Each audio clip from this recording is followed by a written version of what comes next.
Season 2 is here, so Rusty and Florum are back to reintroduce our cozy Great Tree Village. The massive, ever-expanding vegetable garden is now under Senna's expert care, and our resident twin elf waifus are still helping out with the rice harvest and blacksmithing. Meanwhile, the dwarf tribe has been entrusted with the sacred duty of crafting otherworldly gourmet wine, the kind that could end wars. And the mountain elf tribe, led by Ia, is handling all the village's crafting needs. As for Hakuren, our resident eats a lot but hates work, waifu is still somehow in charge of teaching the village kids. Our MC's main lady has had a kid, so everyone's busy coaching her to sound a little more, shall we say, majestic when she talks. Flora also successfully developed a familiar that can record everything, basically a magical rice-powered camera for the village's reality show.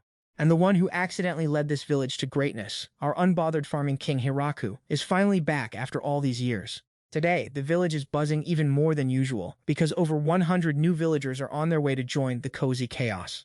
With that many new faces, Hiraku casually calculates they'll need to build a whole new village just to fit everyone. So everyone decided to immediately jump into construction, even rehearsing the grand welcome ceremony to make it extra flashy.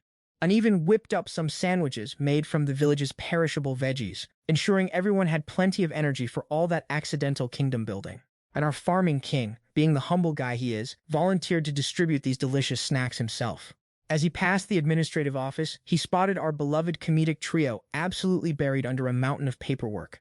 So Hiraku asked Rusty's crew for assistance, but let's just say these waifus usually cause more chaos than actual help. That's why Florum had to speed back to the Demon Empire for some actual help, because letting the other power gaming waifus join would be an absolute disaster. The girls Florum brought back were thrilled to help out, especially after learning they could eat all the apples they wanted and pet all the fluffy things around. Plot twist, those fluffy things turned out to be Kuro and Gabutong, instantly melting the hearts of these new recruits.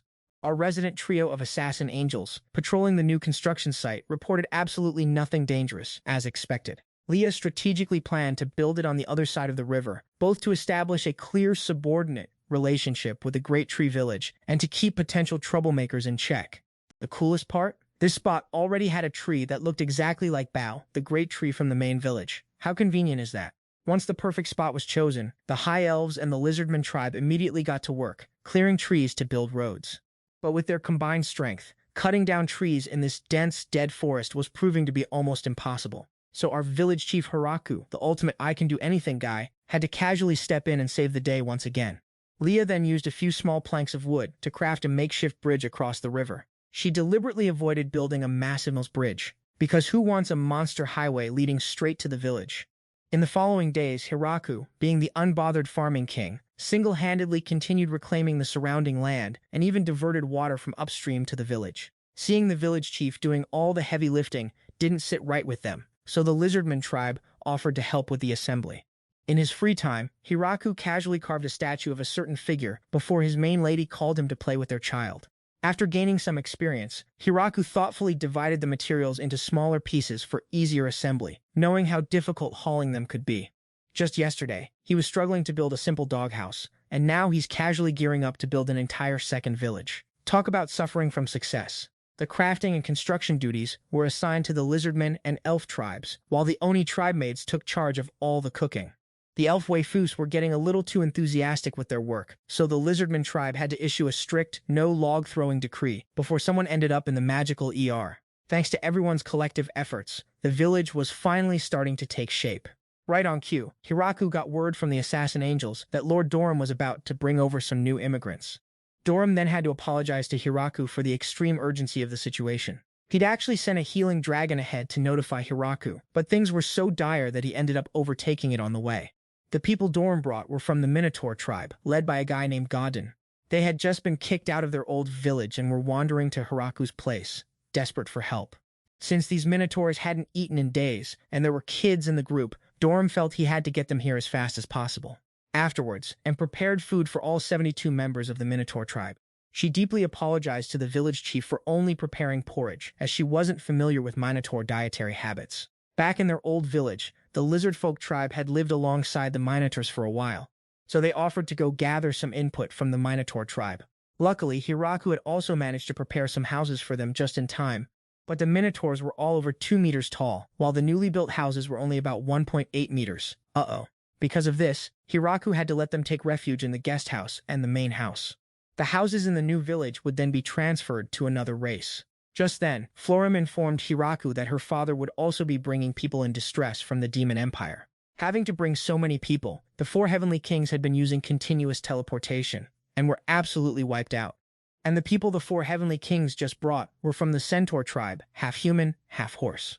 Not knowing they were standing before the literal village president, they spoke with extreme arrogance. The representative for the centaur tribe was Gran, an acquaintance of a servant from the Viscount Bitch family. Gran then demanded that our poor village chief state his identity, and when Hiraku remained silent, this arrogant woman assumed he was being rude. Since Hiraku didn't quite grasp aristocratic greetings, he simply asked someone from the administrative staff to receive them.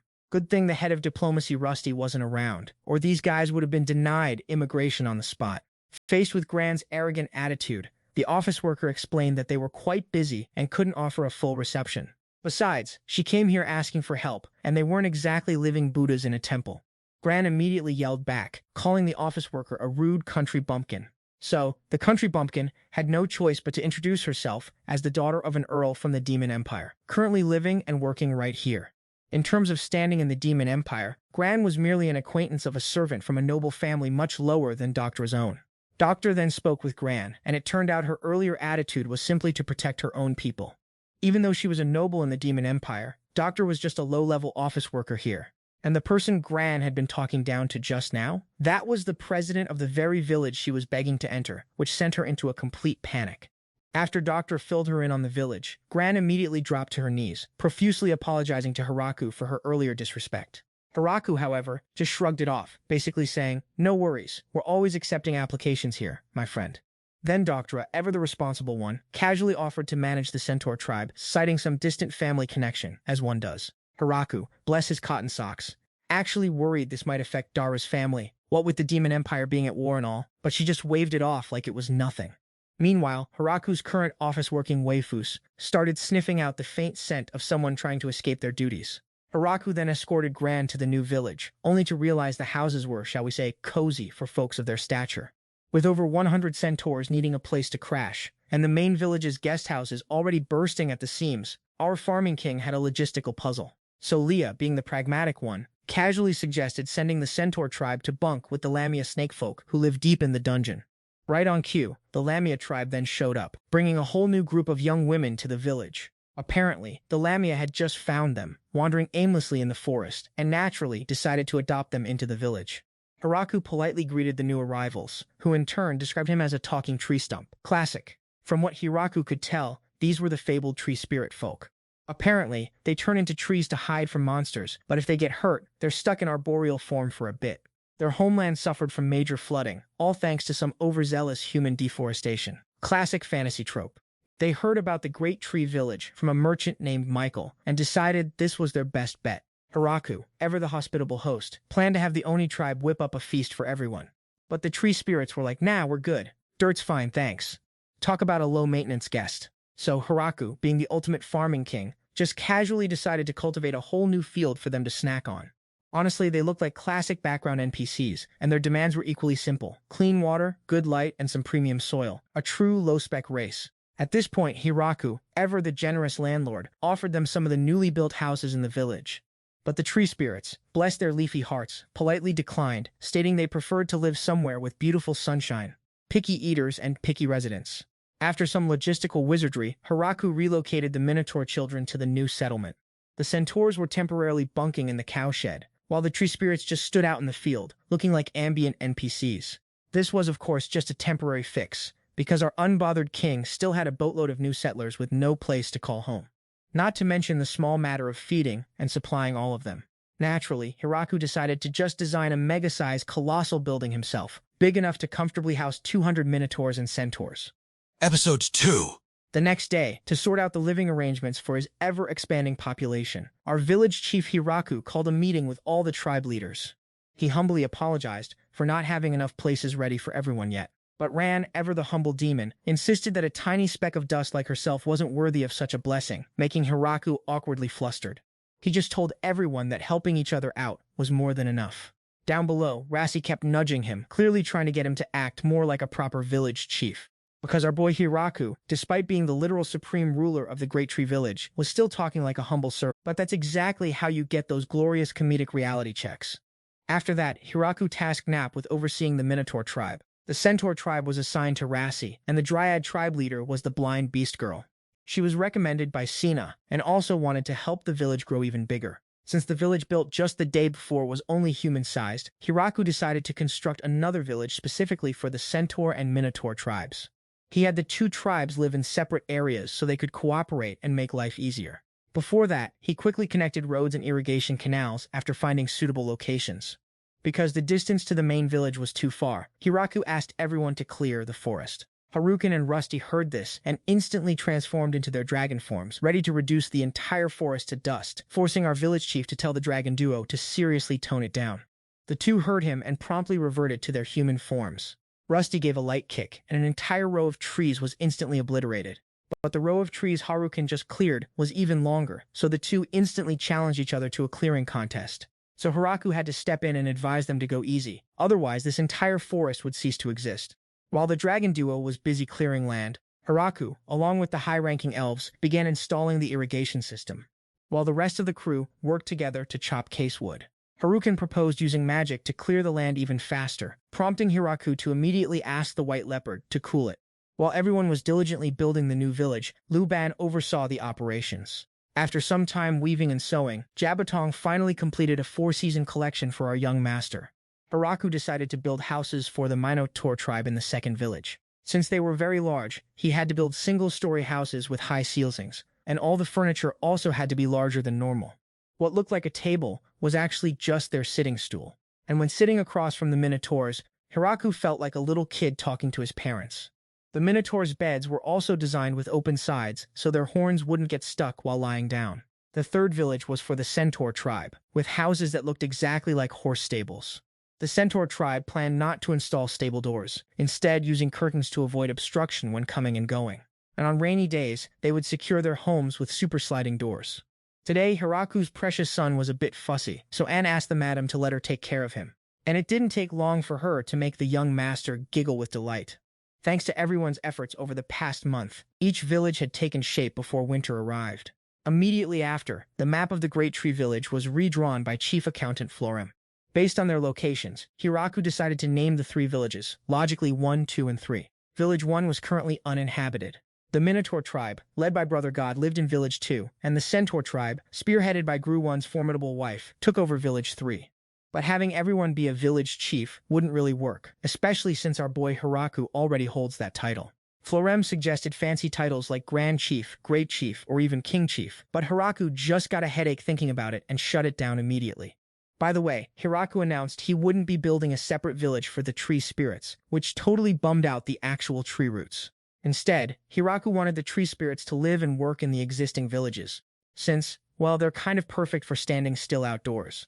He proposed they spread out to key points in the villages to guard and relay messages, given their handy telepathic communication skills. Plus, at night, they could double as streetlights. Village 1 even jumped on the idea of having the tree spirits manage their whole area. After sorting out the new residents' homes, Hiraku decided to assign them jobs, and that's when the first batch of problems popped up. Turns out everyone wasn't quite used to the chaos brought by Jabutong's descendants and Kuro's family. On top of that, the Minotaur and Centaur tribes were having a tough time with hunting. Most of the Centaur tribe were refugees, so just defending themselves was already a struggle. The Minotaur tribe looked mighty strong, but they had zero experience punching out wild rabbits, the literal bottom feeders of the food chain. Since Kuro usually handled all the hunting, our boy Hiraku hadn't even realized how tough the task actually was. So he decided to send Kuro's pack and Jabutong's crew to set up camp in villages 2 and 3. As for the tree spirits, no worries there, because those wild rabbits were actually their preferred snack. Ultimately, the hunting duties still fell to Kuro's pack, while the residents of the other 2 villages were taught how to farm by our unbothered lead. This was the most optimal self-sufficiency plan for when they couldn't hunt. But since they weren't blessed by the gods with a cheat code farming tool, the seeds sown by the Minotaur tribe just wouldn't sprout. Even farming expert Hiraku couldn't save them, because he didn't really know much about foreign world seeds. Plus, he'd always relied on his divine farming tool to cultivate everything, which is why his life had been so chill and easy up until now. And thanks to being able to harvest regardless of season or climate, he and all these new residents could live together prosperously to this day. However, since only Hiraku could use the divine farming tool, he was forced to plant and sow like his life depended on it. Hiraku decided to let the new residents cultivate on their own, without relying on the power of his cheat code tools. But the results weren't exactly stellar, so Hiraku had to switch to a different approach. Gon suggested covering the seedlings with a layer of straw to keep them warm. With winter approaching, he believed it was the perfect time to plant barley. So Hiraku and Senna went ahead and farmed according to senior farmer Gon's advice. The freshly sown barley would survive the winter and be ready for harvest before summer. Having gotten used to the magical fields back at the Great Tree Village, half a year felt like an eternity to our OP country boy. Our village chief also helped Gon sculpt statues of the creator and the god of agriculture, placing them at the base of the tree in the center of the village. While the Minotaur tribe was busy farming, the Centaur tribe utilized their strengths to offer services. Their job was periodic goods transport between villages, but they ran so fast they'd constantly trip over grass and wreck the cargo. In Village 3, Ron asked Hiraku about the only horse in the village. He explained that merchant Michael had imported it along with the chickens and goats. Our boy Hiraku really wanted to go for a casual horse ride, but no matter what he tried, the horse just wasn't having it. So he asked Gran, the literal dragon goddess, to negotiate with the stubborn steed, but even she admitted her horse speak was a little rusty. Noticing our chief's horse-riding aspirations, Gran, in her true dragon form, simply offered him a ride on her own back, because why not? This naturally sent the actual horse into a jealous rage, realizing Hiraku now had a significantly more premium ride. When watching Hiraku chat happily atop Gran's scales, that horse was absolutely seething with envy. So the very next morning, the horse miraculously allowed Hiraku to ride, much to Gran's utter, fairy-like astonishment. Our chief, oblivious to the drama he'd just instigated, gently patted the horse and praised it for being a good boy. The horse, sensing victory, immediately turned to flex on Gran, sending the dragon waifu into a furious huff. This, of course, meant the next morning, Gran declared a full-blown "Who does Hiraku love more" showdown with the horse. But having them both wait all day was too much hassle, so our boy decided he'd just take turns riding both of them. Problem solved, right? The Tree Spirit Village manager, Mamu, was so incredibly bored that she constantly asked if anyone needed help, but all they ever wanted was good soil and sunshine, leaving her practically brain-dead from idleness, while Gon tirelessly helped everyone farm. Meanwhile, Lu and her son dropped by to check out the new village her husband had just casually built. Our boy Hiraku was always ready to lend a hand in tough times, but he secretly preferred everyone to try and stand on their own 2 feet first. He often joked that it was only thanks to his cheat code farming tools and inexplicably robust health that he'd even survived this long. He'd casually quipped that one day he'd be bedridden and unable to help anyone anymore. But Lu just laughed, telling her workaholic husband that his retirement was still centuries away. The moment Lu handed their child to Hiraku, the little one immediately gifted its workaholic father a fresh present. The Great Tree Village now boasted a ridiculous, almost comedic, abundance of women. Meanwhile, the male population was critically low, practically guaranteeing a future scenario of one guy for every 36 wives. Our boy Hiraku was genuinely praying for new male residents from other races to save him from this demographic catastrophe. But God Gon, ever so helpful, regretfully informed him that the Minotaur tribe exclusively married within their own kind. Hiraku then desperately consulted Gran, who confirmed the Centaur tribe did have some male members, but alas, most were still in diapers. Still clinging to a shred of hope, Hiraku began grilling Gran about the Centaur tribe's marriage customs. Turns out, just like the Minotaurs, the Centaur tribe also had a strict only marry within the species policy. Hiraku kept pestering her with more marriage questions, making Gran mistakenly think he was flirting, to the point she offered to sacrifice herself for everyone's safety, which just made our boy sigh in utter exasperation. It had been several winters since our hero was reborn into this world, and every single one brought a mountain of snow. During these cozy winter months, everyone would stop farming, and instead live off the plentiful food and firewood they'd stockpiled. This year, with over 200 new residents flocking to Hiraku's village, he worried their massive food reserves might actually be stretched thin. But then the quartermaster reported that their food stores hadn't even made a dent. They hadn't even touched a third of the projected consumption. Apparently, their previous struggles had instilled a deep-seated habit of extreme food and water conservation. Even Lizardman tried to convince them to just live it up and feast, but they stubbornly refused. So Hiraku, our benevolent overlord, had his 2 managers announce that perishable items like meat and vegetables needed to be consumed before they expired. At this revelation, the demi-human beast girl's our cozy lead, Hiraku, asked Mamu what was up, and she gave him the classic "it's not a problem" answer. See, during winter, the tree elves just turn into literal trees, so naturally they don't get cold. Sometimes Mamu would help them out by clearing snow from around their tree forms. The rest of the time, though, Mamu was just vibing, which honestly made her feel super guilty for being so idle. Just as she finished complaining, our resident lizardman showed up with a job for her. Apparently, the Minotaur tribe wanted him to relay a message to the tree elves.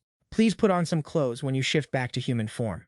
Mamu, ever the professional, assured the lizardman she'd remind them to cover up properly. Winter had officially arrived, and Hiraku was craving something with that true winter comfort food vibe. He asked his loyal Oni maids to whip up some rice, making Lu and Tia assume he was just making standard rice balls. But Flora, being the sharp one, casually informed her sisters that they were too naive. Our MC was definitely fermenting something. Whenever Hiraku announced a new dish, all the villagers, even the high-ranking ones, would gather round to watch. The next delicacy Hiraku introduced to everyone was mochi. To make this chewy treat, you needed a mallet and a special block. Growing the specific rice for it was already a whole thing, but the preparation was even more involved. Hiraku explained that mochi was made from glutinous rice, which was different from the regular rice everyone usually ate. After all the prep work was done, Hiraku started pounding the rice to make the mochi. This absolutely blew everyone's minds because, surprisingly, mochi seemed easier to make than they imagined. Naturally, the outer circle of waifus immediately demanded a turn, practically wrestling our village chief for the mallet, so he had to gently remind them to take turns. Lu, being the efficiency queen, decided to use 3 or 4 mallets at once to speed things up. Leah, our resident strength specialist, accidentally pulverized the mochi with a single punch. Flora, the genius sister-in-law, even started researching how to use explosives to make mochi faster. Rusty, worried about overdoing it, gently kneaded her mochi ball, only to accidentally shape it into a glistening gemstone. So our unbothered farming king had to step in and gently rein in his chaotic waifu squad again. Finally, after much effort and a few accidental demolitions, the first batch of mochi was born. From traditional Kanako mochi to sweet and savory soy sauce, mashed mung bean, and even stewed red bean soup flavors. In the chilly winter, having warm mochi like this was just the ultimate, mind-blowing comfort food. Leah also introduced Hiraku to a new variant, mochi mixed with a special fragrant herb she found deep in the forest. It had been a real challenge to find this rare herb, so everyone's praise made Leah absolutely ecstatic. The others were surprised to learn that even though it was all called rice, there were so many different types, some stickier, some drier. Word got around that Hiraku was cooking with rice, so Donoban, the Minotaur chief, brought over some rice wine for our village chief to try. The moment wine was mentioned, everyone around him swarmed like bees to honey. From that day on, pounding mochi on clear days became a regular village tradition, and Hiraku quickly identified the most skilled mochi pounder. And that was none other than Godin, from the Minotaur tribe. A few days later, an armored knight unexpectedly showed up, declaring his affections for one of the Minotaur girls. He introduced himself as Glad, the current head of a Marquise family from the Demon Empire. This situation was so out of left field, our boy Hiraku couldn't quite wrap his head around it. So B, one of the Demon King's heavenly kings, had no choice but to deliver an apology to our humble village chief. Turns out, just minutes earlier, Glad had insisted on tagging along for diplomatic relations at Great Tree Village. But his idea of diplomacy was strictly focused on the local ladies. After spotting his destined one, Ronana of the Minotaur tribe, Glad laid out his conditions to Hiraku for taking her hand, since she'd only agree to marry him if the village chief gave his blessing. Our boy Hiraku was completely clueless about otherworld marriage customs, so he just called up his office staff for a quick rundown. The blonde assistant, after hearing the situation, launched into a cautionary tale. Once upon a time, a young noble stumbled upon a girl from a forgotten village at the edge of the kingdom. Their fated love was forbidden by status, so the young noble and the poor girl eloped. But then, the villainous village chief appeared to stop them, and that's where the story ended, leaving Hiraku utterly bewildered. Hiraku acknowledged Glad's sincerity, but if Ronana wasn't genuinely interested in marriage, he couldn't possibly give his blessing. He also strictly forbade Glad from forcing her, especially not by using his power or making any threats. First, Ronana needed time to figure out if Glad was truly the one, and as long as they respected his conditions, the initial steps would be proper courtship, then, and eventually, they'd be wrestling in bed, if you catch his drift. At that, Glad immediately turned to Ronana, confessed his feelings one more time, and got a definitive nod of approval from her. First encounters always come unexpectedly, so Hiraku just hoped their story would unfold smoothly from here. A few days later, Glad and Ronana began their courtship, exchanging letters back and forth. But our lovesick Marquis just couldn't stop thinking about her. He was terrified some random bull-headed brute would steal Ronana away if he wasn't constantly by her side. So Glad decided to resign from his post as a heavenly king, making his 2 colleagues think he'd completely lost his mind. But Glad had clearly thought this through. He decided to pass his heavenly king title to his younger brother, so he could freely pursue his ageless love story. Sometime later, Flora had perfected her pickled dishes, but our cozy lead was already craving seaweed. His waifus were totally baffled. Apparently, the concept of seaweed didn't exist in this other world. So Hiraku had to explain to his waifus that seaweed was a dark kelp-like vegetable, often eaten with rice balls. It typically clung to coastal cliffs and was harvested by fishermen during the colder months. So Rusty suggested calling up the merchant Michael, since he lived in a port city. A few days later, Rusty set off to bring Michael to Hiraku. He was absolutely thrilled to introduce Hiraku to a new product, despite the bitterly cold weather. Michael even brought Hiraku a whole barrel of seaweed. Since no one around here had ever eaten seaweed, he wasn't even sure if it was what Hiraku was looking for. Even Hiraku wasn't entirely sure, so they just have to try it out. First, Hiraku crushed the seaweed, then minced it finely. Then he put it in water, stirred well, and poured it into a wooden frame to shape, making everyone think of the dirty moss growing in the forest. Well, yeah, because seaweed is also known as sea moss. Finally, Hiraku took the wooden mold off and brought it out to dry. Since it was super cold outside, Hiraku had his two personal fire-breathing waifus, Tia and Lu, use their flames to speed up the drying process. After all that, the dried seaweed was officially ready. Everyone was absolutely baffled, watching him make seaweed like he was running a paper mill. To preempt any, shall we say, unforeseen digestive adventures, Hiraku decided to roast the seaweed first. Then, he rolled them up with rice, creating the kind of seaweed rice balls you'd find casually chilling in a modern convenience store. But wait, there's more. Seaweed wasn't just for rice balls. It also made a fantastic companion to grilled mochi cakes. Crispy on the outside, delightfully chewy on the inside. Recognizing the raw, unadulterated potential of this mochi, the merchant Michael immediately swooped in, proposing a trade of seaweed for mochi ingredients. But our boy Hiraku, ever the humble leader, held off agreeing since he was out of sticky rice and needed to consult with the villagers. Michael then tried to sneak in a deal for some rice wine, but no way was our village's resident alcohol-loving crew ever going to part with that. Once he had both rice and seaweed, Hiraku's inner chef began screaming at him to make sushi. So he whipped up some perfectly seasoned sushi rice using salt, sugar, and vinegar. Since the denizens of this other world weren't exactly keen on raw fish, he improvised with cooked ingredients. Then he used bamboo mats to roll the sushi, though to be honest, it looked more like a chunky wrap to me. He then rolled these sushi masterpieces with all sorts of different fillings. And since there were no measly crab sticks, Hiraku just went all out and used real actual crab. Because why not? He even snuck a few bites to taste test, immediately making his maid waifus start drooling. After a bit of fiddling, the experimental sushi finally made its grand debut. On a side note, Hiraku also got the brilliant idea to make bento boxes, thanks to vinegar's handy antibacterial properties. Finally, winter was drawing to a close. It was still chilly, but the snow had stopped. From this point forward, Hiraku decided to follow the wise guidance of his seasoned farming elf wives. Next, Hiraku tasked his office staff, who were also conveniently his waifus, with decorating the entire village. Because our boy wanted to throw a festival. He tried explaining it to everyone, but his wives just stared blankly, completely clueless. Turns out, folks in this world only really knew about super basic events like harvest festivals or New Year's. Hiraku even tried to research what their local festivals usually entailed, figuring this world must have its own party standards.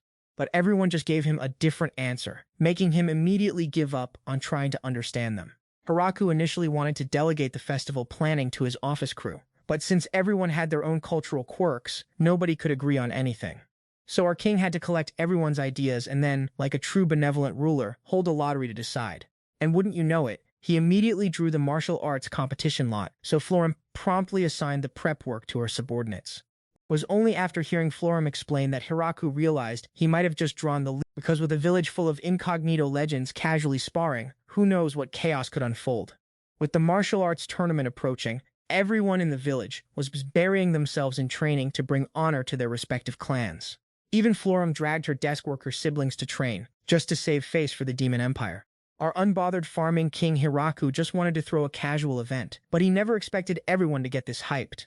Even our resident legendary dragon, Hakuren, requested to return to her homeland for some serious training. Apparently, she hadn't gone all out since she arrived, so her legendary powers had started to dwindle. Wait, so what was that time she helped our MC clear the entire forest then? I mean, Hakuren with diminished power is already ridiculously OP. If she went all out, this whole forest would probably just become a crater. So Hiraku, being the master of accidental solutions, had to ask her to be a referee for the tournament, because obviously he had zero referee experience himself. Plus, a referee for this crowd needed to be ridiculously strong. Hakuren, after hearing all that, reluctantly accepted the role. But this village doesn't just have one dragon, it has two, so Hiraku had to add Rusty to the referee team too. If he let these two dragons run wild, all his hard work building this cozy village would probably just evaporate. Lu and Tia, our resident demon maids, were also super excited since it had been ages since they had a chance to spar. Flora wouldn't be participating, as she'd be busy healing anyone who got a little too enthusiastic. To prepare for the tournament, Hiraku decided to build a grand hall so his villagers could enjoy some peak-level fights. Inside, there would be a wrestling ring for the matches, spectator stands for all the high-tier guests, and even snack stalls. And of course, he had to brainstorm some gourmet flex dishes for everyone to munch on while watching the action. Finally, the Grand Magic Tournament arrived, and for the occasion, the Demon King and his child decided to visit the Great Tree Village. Normally, the Demon King is super rigid and unapproachable, but in front of Hiraku he was all smiles. Besides the Demon King, another absurdly high-tier big shot showed up, the one and only Dragon King Dosu. Dosu, of course, is Hakuren's father and Rusty's grandfather. Even the Demon King, the literal ruler of the Demon Empire, respects this guy enough to be scared of him. Afterward, our unbothered Hiraku escorted the Demon King and his child along with the Dragon King to the VIP seats. Suddenly being seated with a legendary Dragon Clan elder made the Demon King feel a little bit intimidated. From the village's founding until now, this was the first time they had ever hosted such a large-scale festival. Oh, by the way, the seat Hiraku ended up taking was supposed to be for honor guests, but with two literal legends there, he just casually joined them. Before the tournament officially began, Hiraku reminded everyone to prioritize their safety. As for the tournament rules, contestants would fight one-on-one. Victory would be decided by either knocking your opponent out of the ring or snatching their headband. The first match was between Rosalind from the office staff and Mao of the Beastman clan. When the starting whistle blew, both sides immediately charged into a chaotic brawl, which surprisingly caught Hiraku off guard, because he honestly thought they'd be fighting each other with pots and pans. Back to the fight, Mamu leaped up to attack, but the girl easily blocked the attack and sliced off her opponent's scarf. Although she was the victor, Jocelyn was also injured and was treated by Flora. She also advised everyone to go a little easier, because healing people gets pretty tiring, you know. The next battle was between a human mage and Donoban, and the winemaker achieved an overwhelming victory. Lu had already predicted that, because they had crossed the forest of death without any injuries. The next battle was between the office lady Ra and the centaur Gran, and the centaur girl charged so fast she literally flew right out of the arena. The next battle was between the tree stump and So Mai Bongyo, with an easy victory for the tree stump. The final match of the lower weight class was a fight between Florem and Senna. Florem was originally a top student of the Demon Empire, so the two fathers of the Demon King's household cheered her on with all their might. Florem used wind magic to attack, but didn't hit a single shot. Sen used her agility to pin Florem to the ground, but the administrative chief quickly counterattacked with wind.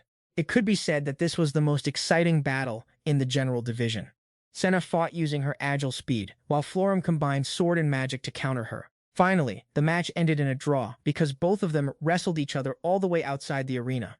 The winners would be personally awarded honorary medals by the village chief. Only then did the blonde notice that Hiraku wasn't participating in the competition, making the two of them think he would show up at the very end to look cool. After the general division concluded, it was the Warriors division's turn to clash. In this division, everyone could freely choose their weapons, and victory would be decided by knockout or surrender. And only those with true strength dared to participate in this division. The first match was between Uno of the Hellhound tribe and Junia of the Lamia tribe. A look of worry was clear on Junia's face, because her base had previously been ravaged by Kuro's relatives. The match began, and Uno spewed hellfire to attack Junia. She quickly jumped upwards and countered it with a spear thrust. She used her flexible body to tightly entangle Uno, forcing it to unleash its ultimate move to end the match, which made Junia raise her hand in surrender. Turns out the rumor that a single hellhound could destroy an entire city was completely true. The next match was between Daga of the Lizardman tribe and Makura, one of Bhutan's children. Before that, it had asked Hiraku for permission to participate in the tournament, so he decided to simply call it Makura. Back to the battle, Hiraku noticed Makura was only focused on dodging Ga's attacks. But that wasn't actually the case, because while moving, Makura had secretly spun webs to restrain Daga, leaving the Lizardman no choice but to surrender. The third match was between a member of the Mountain Elf tribe and Gu from Hing Village. As soon as the match started, Goof, the resident speed demon, lunged at Iya with a lightning-fast sword strike, dramatically making a few strands of her hair fly. Goof's intense focus immediately forced Iya to retreat into a defensive stance.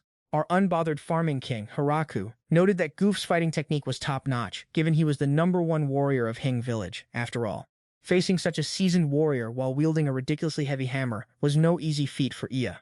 Therefore, Aya's only viable strategy was to play defense and pour all her strength into a single decisive counterattack. However, Aya's counterattack proved too amateur, and Goof managed to fend it off without even being knocked off the ring. Since she couldn't find another opening to attack Goof, Aya politely conceded the match. The fourth match featured Gran Maria, the assassin angel, against Leah of the Elven race, and from this battle onwards, all remaining contestants possessed the highest combat power in the village, meaning being knocked out of the ring no longer counted as a loss. Gran Maria opted not to use her signature spear, because if she did, she'd find it hard to hold back against her opponent. But Leah was no slouch either. As soon as the match began, Leah instantly vanished from sight, unleashing a storm of arrows. But Gran Maria dodged every single one, smooth as Faker in his prime. Leah's stealth technique was so flawless that Gran Maria had to fly high into the air just to get a vantage point. That's exactly what Leah was waiting for, as she dropped from above, landing a potentially fatal kick on Gran Maria. With that, the Elven girl managed to pin the assassin angel into a lockdown position. However, the impact from Leah's attack was barely half the weight of Gran Maria's great spear, making it more of a tickle.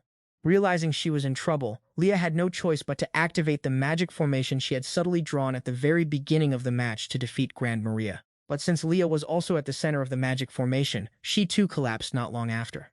This left her elven companions quite disappointed, as they had just missed out on a nail-biting victory. The next battle was between Tia's wife and the assassin angel Cudello. Despite wielding her renowned great spear, Cudello was still effortlessly defeated by Tia before the match even officially started. The next match had a similar outcome, as Miss Joan clashed with Tia's legendary rival.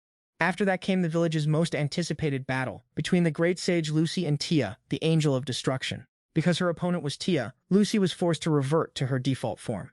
The speeds of Tia and Lucy were so absurdly fast that the entire audience, even our unbothered farming king Hiraku, couldn't tell what was going on. Hiraku literally had to summon his divine farming tool just to be able to observe their battle. At this point, Lucy summoned a magic formation, pinning Tia down onto the floor. She then quickly descended and landed a few playful punches on her best friend's face. But Tia was no pushover either, immediately retaliating with a return punch that definitely stung Lucy. Even though the fight was incredibly fierce, it seemed like the two waifus were thoroughly enjoying themselves. After a flurry of intense punches, the winner was, of course, Tia, because let's be real, Lu, after getting pummeled by her friend, immediately snitched to her beloved husband, leaving him utterly speechless. The final match was between Tia and Makara, and honestly, everyone knew Makara would snag an easy victory. Before even reaching the final, she'd already effortlessly crushed Uno and Goof. And the grand prize for the Magic Tournament's champion, a crown, casually designed by none other than our boy Hiraku. Our cozy lead was about to declare the tournament closed, but his two dragon waifus immediately protested, claiming they hadn't gotten any action yet. So Hiraku had no choice but to invite them both to put on a closing exhibition match. The moment they stepped into the ring, his two wives instantly pounced on each other, triggering a massive, earth-shattering explosion. Word has it, that explosion was so huge, folks all the way in the Demon Empire could totally see it. That little display from his wives? It completely vaporized the arena and all the market stalls. Just as Hiraku predicted, Hakuren was the one who casually claimed victory. Even the Dragon King tried to goad the Demon King into a friendly sparring match, but the Demon King, bless his heart, politely noped out of that one. Even though there was a slight unforeseen mishap at the very end, the tournament still managed to wrap up on a pretty good note overall, but it's probably going to be a very long time before Hiraku even considers hosting a second one. Today, our unbothered farming king Hiraku went to check on his fields of impossibly massive white radishes. He casually pulled one out, and Senna instantly cleaned it with a touch of magic. Hiraku took a bite and was met with an explosion of pure unadulterated sweetness. He knew for a fact turning this into a salad would be a gourmet flex that could tame literal gods. But when it was Senna's turn to try, she found a distinct spicy kick to it. See, the top part of the radish tends to be spicier, which is why people usually pickle it.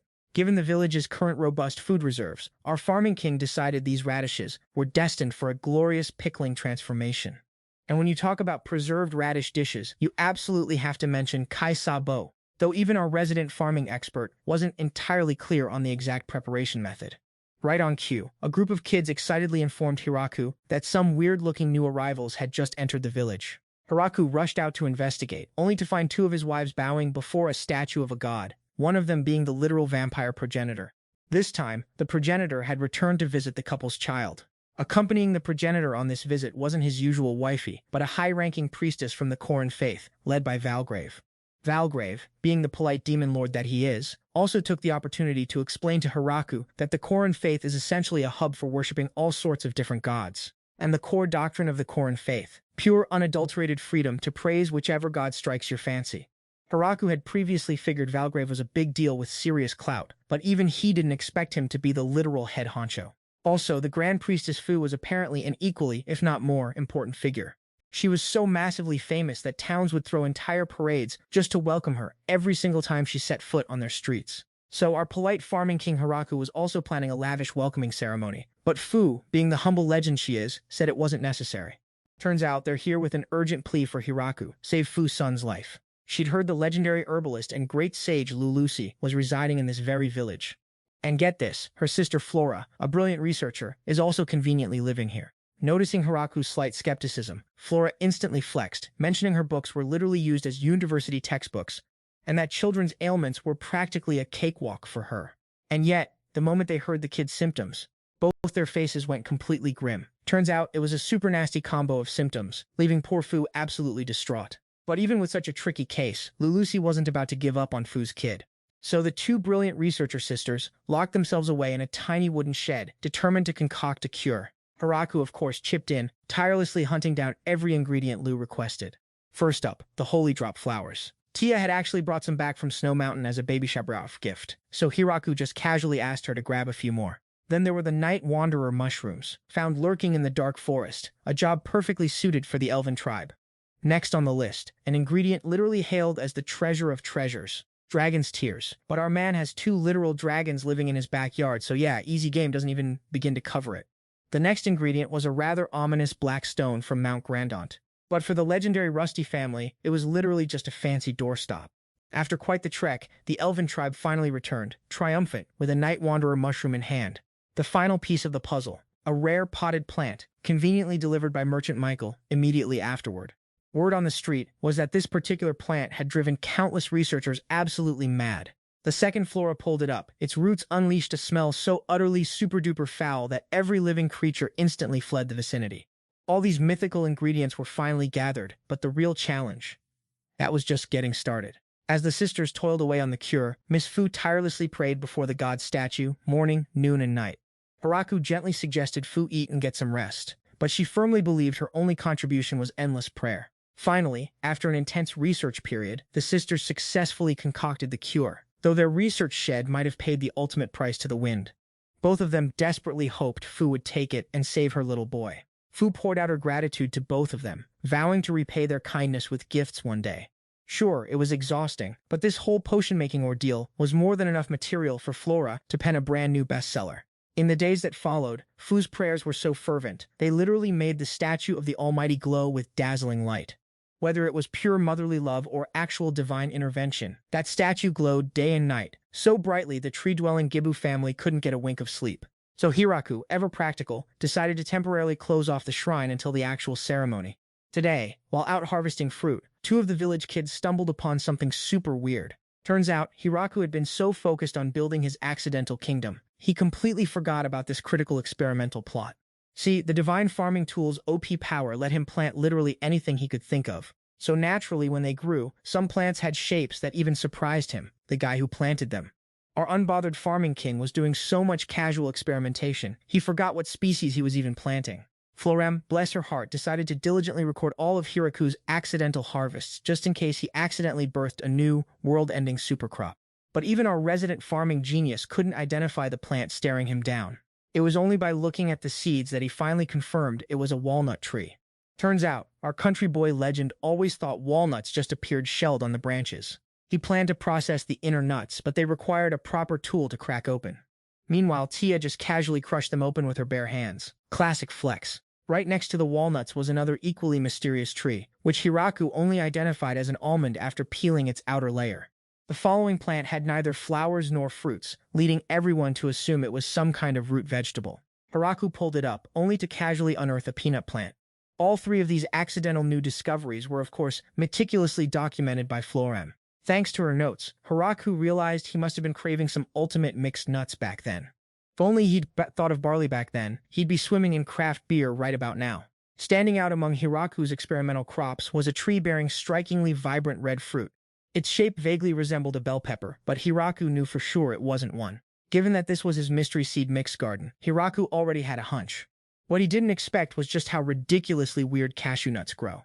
Florum carefully peeled back the outer layer, confirming it was indeed a cashew. As for the rather juicy fruit part, it was actually super sour and astringent, making it pretty much inedible. Hiraku then roasted all the freshly harvested nuts, ending up with a glorious jar of assorted snacks. This snack was not only long-lasting but also super convenient, leading Florum to calculate that selling it to the Demon Empire would net them a fortune. So Hiraku decided to just keep casually experimenting with even more plants in his free time, giving the cashew a perfect score on his personal scale of wild and wacky fruits. Today, Hiraku's going to tell you all about Samai. He was originally a sanitation worker, but since he kept sneaking into the wine cellar, everyone just started calling him Boozy Somai. Beyond his love for illicit booze, his daily routine remained a complete enigma. Meanwhile, Hiraku and Tia were casually experimenting with parachutes, because our thoughtful king wanted to prevent anyone from accidentally tumbling off Rasti and Harukin. Harukin just assumed everyone could land like a pro, but let's be real, not everyone has the same plot armor level agility as those two. Even though the test was a success, Tia wasn't quite sure if it could handle anything too bulky. Right on cue, Boozy Somai conveniently materialized and casually asked to give it a try. Tia, having been annoyed by him for who knows how long, promptly scooped him up, soared him sky high, and then just yeeted him. You'd think besides wine, Boozy Somai would be into extreme sports like skydiving. But nope, he got so bored he just jumped off the parachute. Lately, our main man in Hiraku tasked the elf squad with making pottery, but apparently, they're still in progress mode. This is Hirsto, Aya's assistant. She was originally slated to be the chief, but felt she was better suited for a second-in-command role, so she voluntarily stepped aside. After some seriously tough times, the mountain elf tribe was super lucky to be taken in by the Great Tree Village. Because of this, Hirsto constantly brainstorms ways to contribute to the village, especially since her race not only possesses superior strength but also incredibly skilled hands. After spending some time here, Hirsto realized the village chief treats everyone equally, showing no signs of favoritism, yet the mountain elves still wanted to make an extra good impression on him. And Aya, being Aya, wasn't shy about it. In fact, she made her intentions quite obvious. So in her role as assistant, Hirsto decided to coach Aya on how to get closer to the village chief. But then this absolute mad lass went and climbed a mountain to complete a 100-day rocklifting challenge, leaving Hirsto completely speechless. Aya explained that she was just following her ancestors' teachings. But muscle training is usually just for punching things, my dear Iya. Plus, the Great Tree Village is already full of so many ridiculously overpowered individuals. How much training could possibly be enough? It was then that Aya finally felt incredibly silly for trying to attract Hiraku's attention with brute strength. But since she'd already put in all that effort, this absolute unit of a woman decided to hoist a super huge, gigantic rock just to show off for the village chief. This, of course, absolutely terrified Hiraku, because Aya was doing something incredibly dangerous. Thanks to that, our goofy Iya finally understood that not everything in this world can be solved with brute strength.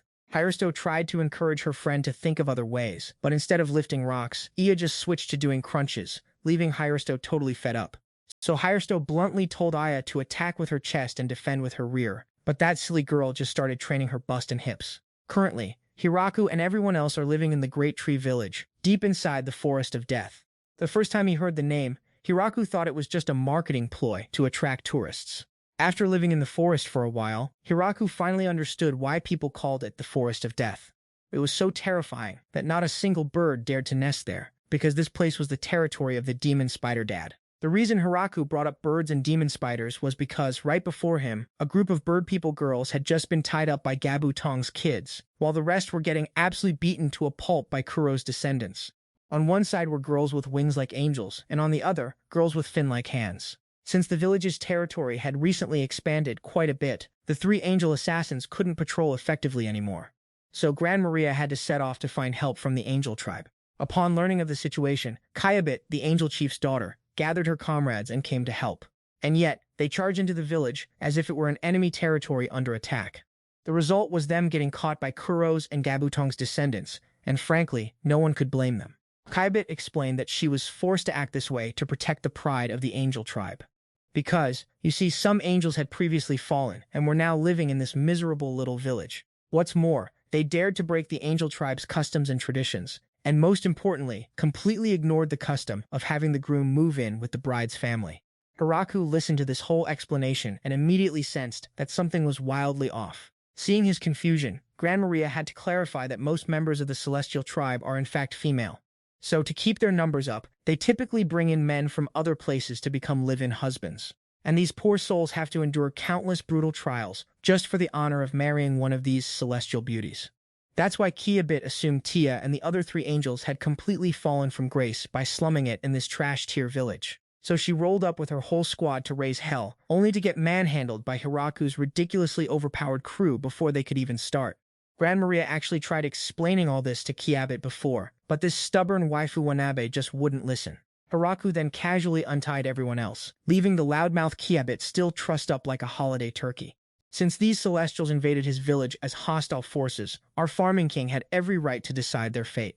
Hiraku, being the benevolent overlord he is, agreed to spare them, on the condition that they swallow their pride and become subordinates under Grand Maria. The moment he said that, the Bird People tribe immediately flipped sides and swore allegiance to Grand Maria, making Kiabit absolutely livid. But the rest of the Celestial tribe members were still awkwardly hesitating, especially since their direct superior was the chief's daughter and the designated successor. So, Hiraku decided to punish the chief's daughter with the 10 most terrifying punishments he could think of. But for every Celestial who offered a sincere apology, he'd reduce 1 point from Kiabit's sentence. Our unbothered strategist knew they practically worshipped Kiabit, which is why he had to resort to such an unconventional tactic. Before he even finished, all 10 of them immediately bowed deeply and apologized to Hiraku, leaving Grand Maria utterly flabbergasted. After collecting their apologies, Hiraku decided to treat the Celestial tribe like honored guests simply visiting the village. This, of course, made Kiabit absolutely fuming, seeing her own subordinates dare to betray her like that. But Kiabit's ego was still skyscraper high, so she adamantly refused to apologize to Hiraku. Seeing this stalemate, Grand Maria suddenly proposed that Hiraku participate in the Celestial tribe's live-in husband challenge. And if he passes the trials, he would officially become Kiabit's daddy. Kiabit heard this and laughed triumphantly, completely convinced that a scrawny human like Hiraku couldn't possibly pass their trials. After finally untying Kiabit, she smugly announced that the live-in husband trial would have a grand total of 5 parts.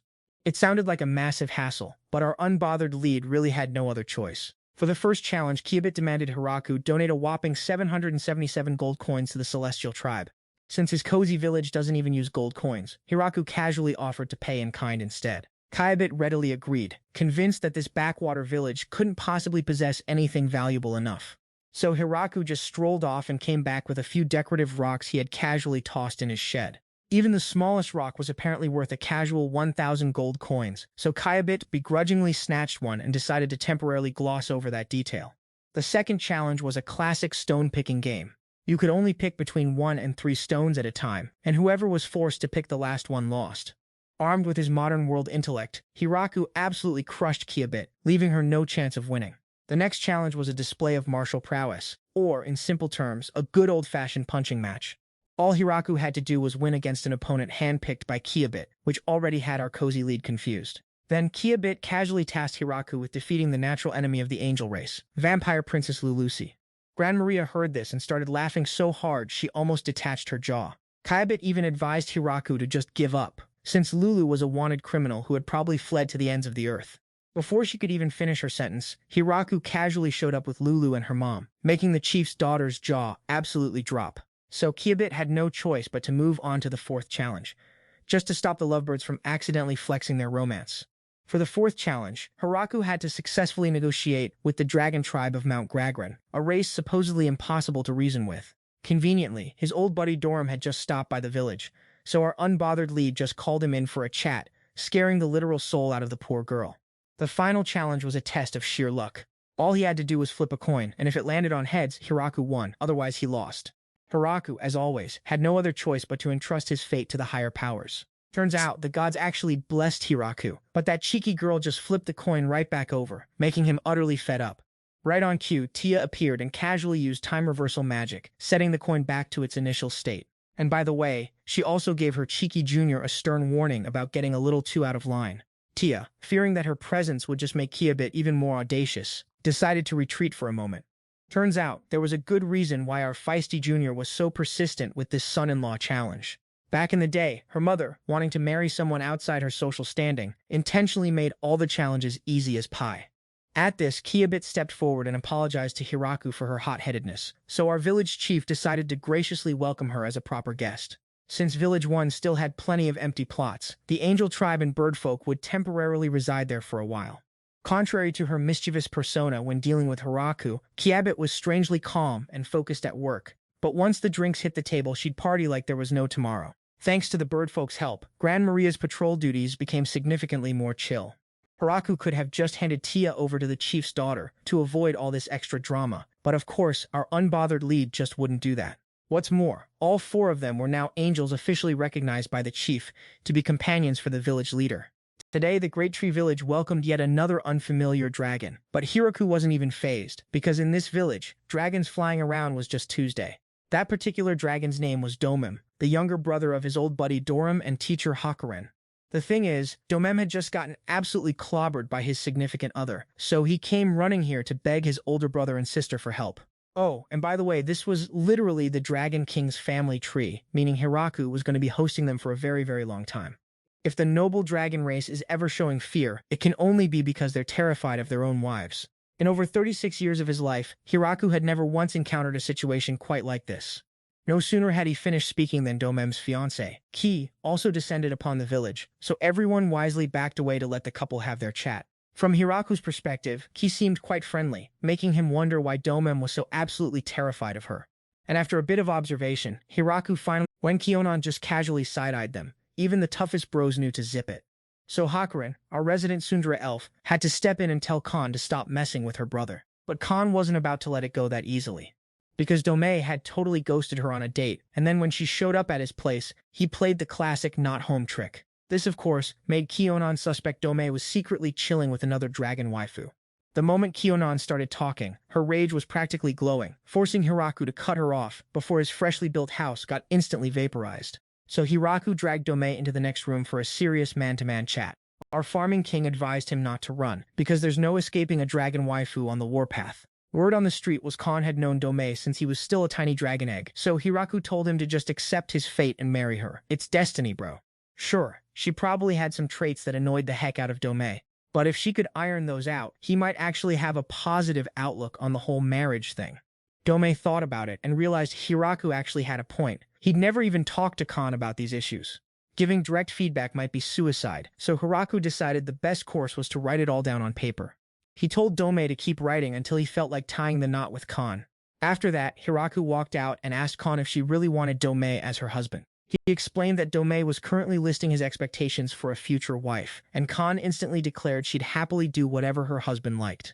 But Hiraku, our wisdom-dispensing farming king, thought that wasn't a great idea. As a married couple, both sides needed to respect each other's feelings.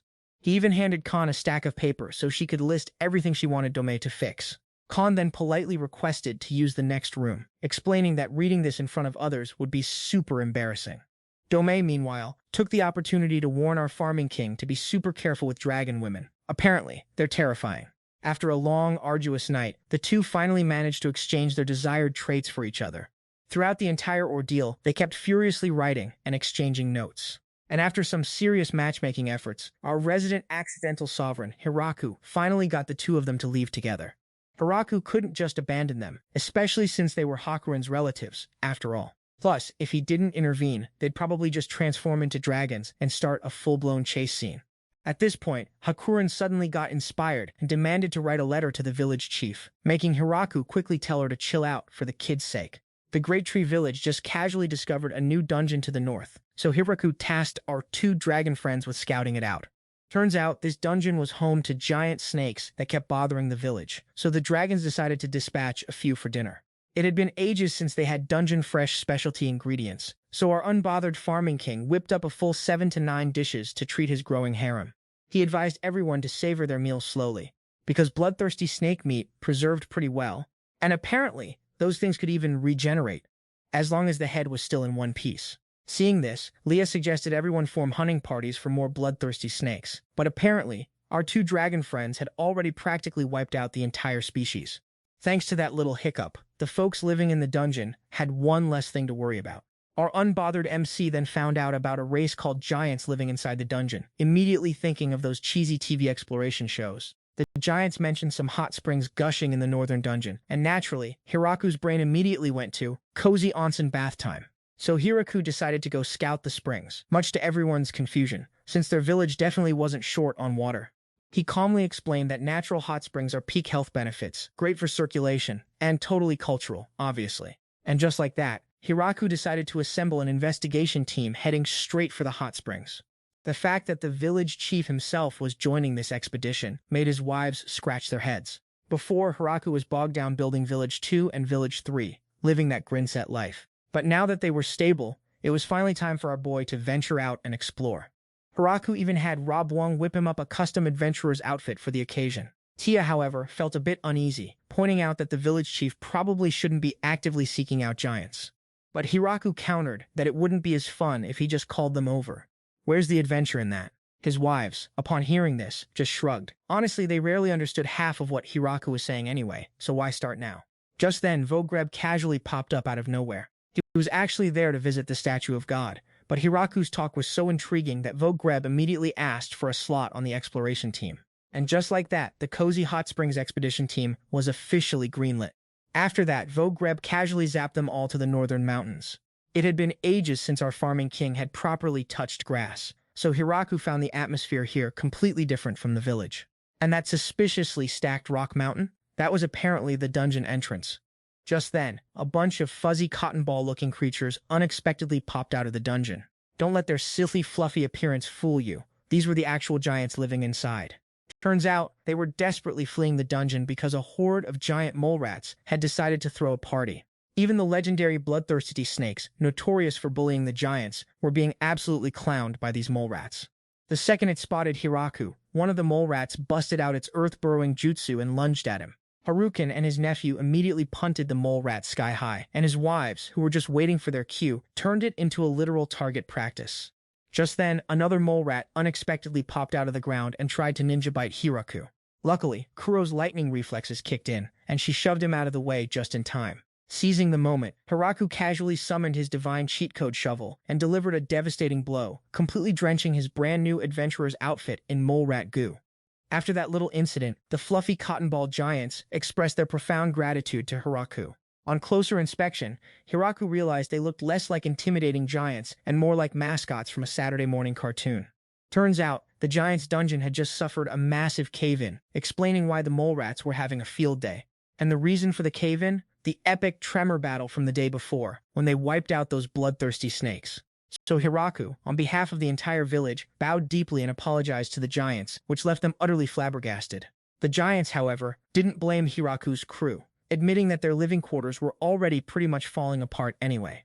Even though the giant tribe didn't blame our chill farming king, he couldn't just let those pesky rats run rampant in his territory. Tia, ever the practical one, suggested just filling the holes the rats were coming from, knowing full well exterminating them all would be way too much work. Uncle Harukin and Rusty, feeling a bit guilty, immediately volunteered to take care of the hole-filling duty. So our unbothered village chief divided everyone into 2 squads, one for hole-filling and one for exploration. Hiraku even considered investigating the hole himself, but Valgrave gently reminded him to focus on the much more important hot springs exploration. The exploration team, on a quest for ultimate relaxation, swiftly followed the enticing sound of running water. Gran Maria, ever the aerial expert, took to the skies to pinpoint the exact location of this legendary spring. Just as things were getting cozy, Tia spotted tracks from an absolutely massive monster. Classic distraction. No sooner had she spoken than a massive bear charged out, only to be instantly sent to its furry grave by our unbothered farming king. Gran Maria returned shortly after, having successfully marked the location of the legendary hot springs. After a bit more walking, Hiraku confirmed that they had in fact stumbled upon a genuine hot spring. Only problem? The water inside was scorching hot, like melt your face off hot. This made Hiraku suspect a hidden volcano was active nearby, or maybe the local rocks just ran a little hotter than average. To give Hiraku a better idea, Tia picked up a random rock from the ground and naturally tried to set it on fire. Hiraku touched it, felt the insane heat, but the moment it landed in his palm, it instantly cooled to a comfortable temperature. Because plot armor. This stone, apparently, had the ability to store and then release heat, earning it the very creative name of heat-retaining stone. Even better, it could keep them warm through winter or perfectly reheat gourmet flex meals. Hiraku's team then continued scouting the area, just in case there were more superheated rivers or springs lurking around. Meanwhile, back with Harukin and Rusty, they were using fire to clear their path, making poor Fiola scream that she was about to get steamed alive. So Valgrave had to step in, asking his 2 waifus to dial down the fiery chaos a notch. After exploring a bit, Valgrave realized this cave was pre-existing and had only accidentally connected to the dungeon. This could only mean those pesky tunnel rats had a specific goal in mind for all their digging. So, naturally, everyone decided to split up again and explore the mysterious tunnels. Valgrave, ever the pragmatist, hoped the rats wouldn't show up at all, or, if they did, they'd all show up at once so Harukin could eliminate them in one go. Meanwhile, Hiraku's group had successfully located a perfectly normal non-scalding river nearby. Our genius farming king then combined the hot springs water with the normal river's flow, creating the perfect stable temperature for an ultimate cozy bath. And just like that, Hiraku immediately began construction on a full-blown bathhouse, right then and there, much to Gran Maria's utter confusion. Like, didn't they already have 2 perfectly good bathhouses back in the village? Tia used to be just as confused by Hiraku's logic, but now, she's learned to just blindly trust and eagerly anticipate whatever crazy-asa thing he builds next. Right on cue, Kibit, the successor chief of the Angel Tribe, made a dramatic out-of-now-here appearance. She'd apparently heard Hiraku led a whole party outside, and just had to drop by for a little snoop, for research. Seeing an opportunity, Hiraku immediately asked Kyabit to help everyone transport wood, instantly turning her casual. Tia casually drops a hint to Kyabit. Help Hiraku now, and she's in for an unexpected treat later. That sounded like a good deal, so our soon-to-be waifu jumped right into action. And just like that, an entire angel tribe was casually put on wood transportation duty. Meanwhile, the elves and lizardman tribe handled the design and construction, with Kuro just chilling like a furry 4-legged supervisor. Elsewhere, Lou and her sister, along with Rusty, were venturing deeper into the mysterious tunnel. They'd traveled for quite a distance but still couldn't see the end, making Lou consider turning back. But Rusty wasn't having any of that. She refused to come back empty-handed. They pushed on for another long stretch, only to discover a rather mysterious-looking room. And inside was a stone slab covered in ancient runes that even Lou, the walking encyclopedia, couldn't decipher. Flora sent her familiar zone to scout the path above, only for him to trip a trap. Rusty, who lives for chaos, immediately unleashed a fire dragon's roar straight up, making the other 2 sisters instantly regret everything. Unable to stop that headstrong fire starter, the 2 had no choice but to bend over backward to extinguish the flames. After a long fiery day, the inferno was finally doused, and the brand new bathhouse was officially complete. Despite being built in record time, Hiraku's new hot spring zone was nothing short of a divine, luxury resort. After a full day of non-stop grinding, it was finally the perfect moment to unwind and soak in the steamy goodness of the hot springs. Rusty, on the other hand, couldn't really relax, probably because she'd caused a little too much chaos earlier. Meanwhile, our 3 resident angel waifus were enjoying the steamy sauna experience. Cabot wasn't a huge fan, but she powered through, hoping the sauna would make her skin perfect enough to snag a dream husband. Hiraku seemed like a decent catch, but she quickly remembered he was already off the market, with a wife and kid. So, our future waifu decided to turn her attention to Hiraku's son instead, making Gran Maria burst into uncontrollable laughter. If Kyabit had accidentally voiced those thoughts out loud in the village, she'd be in more trouble than 10 lives could handle. As for Hiraku, our benevolent village chief, he genuinely wanted to upgrade the facilities so everyone could enjoy a proper bath together. Meanwhile, Harukin was still diligently turning the hordes of Andes under the tunnel into sparkly, defeated dust. First came the ferocious earth rats, then a fully armed Andit legion, making Vrave sense a deeper, more sinister plot at play. Initially, Vrave was just tagging along for the fun of it, like a legendary tourist. But what was unfolding around him was getting too spicy for him to ignore anymore. As for Harukin, they just let her wreak havoc until she got bored of it. Just as the vampire progenitor had predicted, several decades ago, the Andit king had awakened with a single mission: to shatter the world's seal. Back in the present, the progenitor exploration squad, tasked with mapping the underground caves, had finally returned. He reported that some rando, finding Hiraku's life a little too chill, planned to pull some cheap tricks to farm our village chief's legendary aura. But before this wannabe villain could even show his face, his entire squad of NPCs had been almost completely disconnected by Harukin, which naturally meant Harukin instantly passed out from exhaustion the moment she got home. After enduring a tense night of high-stakes brawling, the progenitor also casually apprehended the mastermind kid who was commanding the Andit to mess with Harukin in the caves. This kid, it turns out, was originally a high-ranking entity, but after getting absolutely clobbered by the shadowless sonic kick combo and a blast of dragon's breath, King Andit was instantly reverted to its current, much smaller form, along with all its previous memories, which just vanished. Good, because that also meant it couldn't cause any more trouble. But our progenitor couldn't just leave a transformed former demon king stranded underground. Before it could even introduce itself, Harukin casually punched it back to its human form. And besides the name Yu, the girl remembered absolutely nothing else.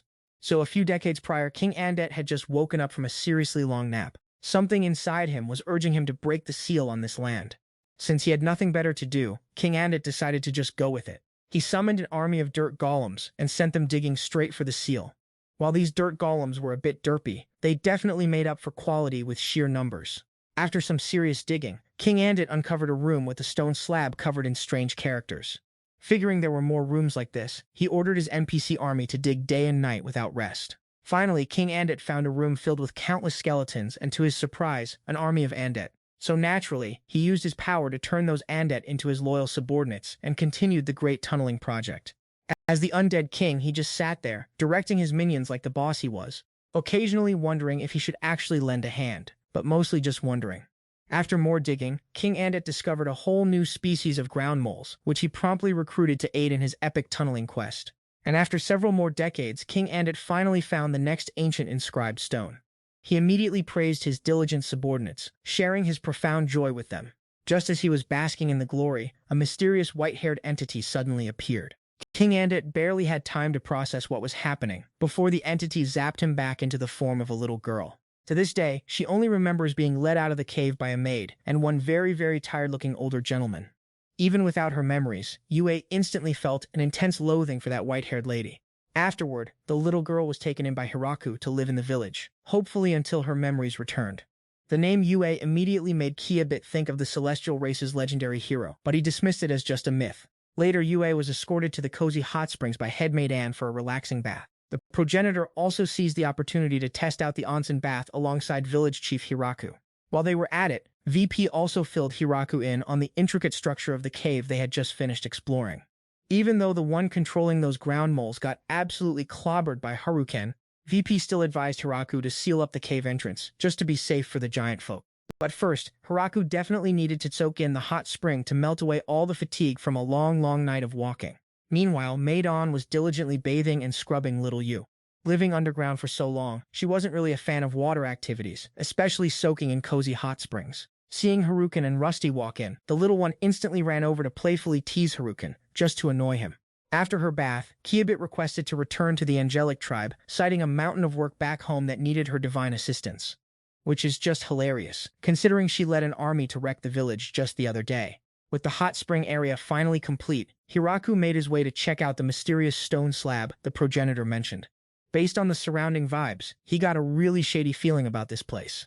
Hiraku saw the stone emitting a plume of black smoke, but of course, he was the only one who could perceive it. So, he casually whipped out his cheat code farming tool to stop the smoke, leaving everyone else utterly bewildered. Apparently, just burying it wouldn't solve a thing, so Lou suggested destroying it instead. But Rusty piped up, explaining that this stone was even harder than pure steel. If they tried to destroy it with magic, this entire cave would be the first thing to crumble into dust. Even the mighty power of a dragon couldn't scratch the rock, so Hiraku decided to tap into a higher power, the divine. He used his mythic hoe to skillfully sculpt the stone block into a magnificent statue of the Almighty. Thanks to that, the stone finally stopped emitting that sinister dark smoke. The instant Valgrave saw the Almighty's visage, his body spontaneously, almost reverently, knelt before the statue. Hiraku considered covering it up as a precaution, but the progenitor explicitly forbade him from doing so. Thus, our village chief decided not to bury the statue after all. Instead, Valgrave would place various evil-warding statues right beside it.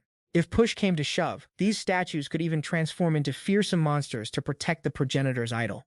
After that, Valgrave revealed to Hiraku that the other half of the cave stretched on extensively. And if he ever found a similar stone, the progenitor hoped Hiraku would turn it into another statue of the Almighty. Following this, Valgrave and Lou headed back to the hot spring area to prepare for whatever was next.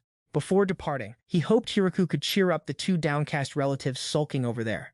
No sooner had he spoken than Haruken instantly transformed into his dragon form and soared off somewhere.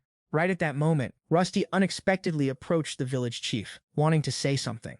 She apologized to Hiraku for being completely unhelpful to the village chief and for accidentally torching a section of the forest. But our farming king insisted that Rusty had played a huge role in vanquishing those monsters.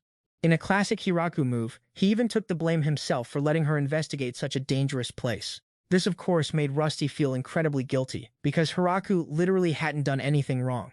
She was supposed to be helping Hiraku, but instead became a total liability, and now he was apologizing to her.